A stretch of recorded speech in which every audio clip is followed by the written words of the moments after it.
Olá, sou Cláudia Cedrais, professora de arte. A leitura de hoje é um livro do Hugo Gombertz. Isso é arte.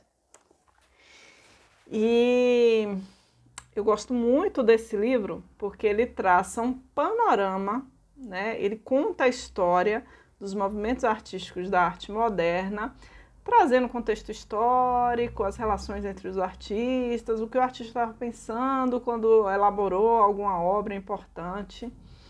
E essa parte da leitura de imagens, que é a contextualização histórica, é muito importante a gente trabalhar em sala de aula. Porque dá sentido, né, do porquê a gente ter permanecido, ter mantido algumas imagens e outras não.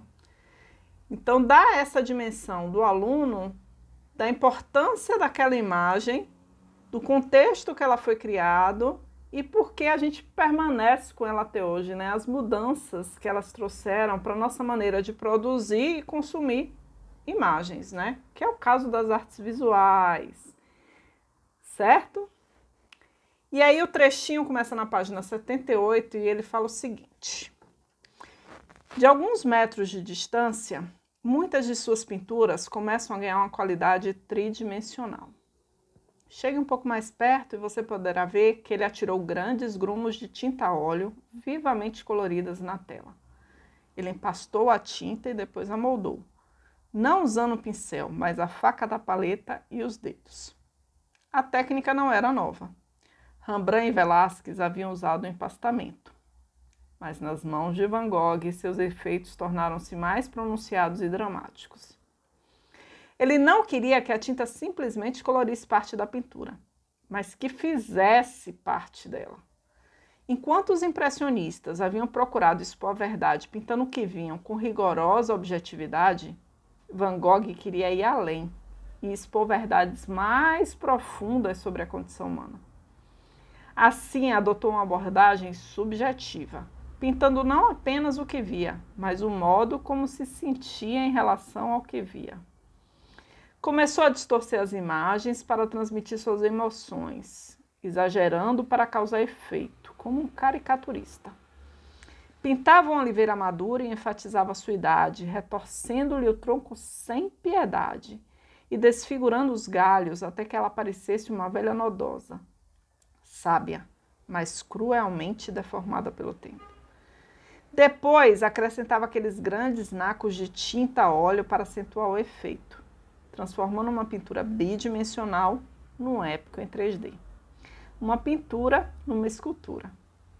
Van Gogh escreveu a Theo, referindo-se a um amigo mútuo que estava questionando seu afastamento da representação precisa.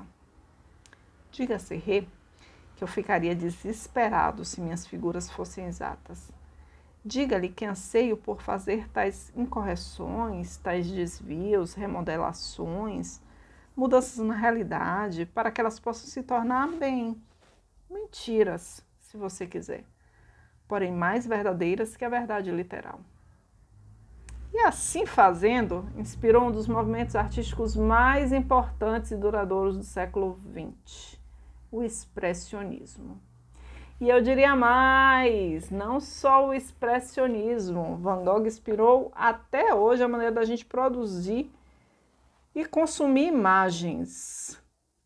Influencia inclusive no nosso trabalho em sala de aula, a maneira como a gente aborda em alguns momentos a questão da produção da imagem. Pense sobre isso. Reflita sobre essa perspectiva da leitura histórica, como ela ajuda a contextualizar, ancorar as imagens na nossa realidade. A gente compreender por que algumas imagens permanecem e outras foram esquecidas pelo tempo. Beijo grande e até a próxima.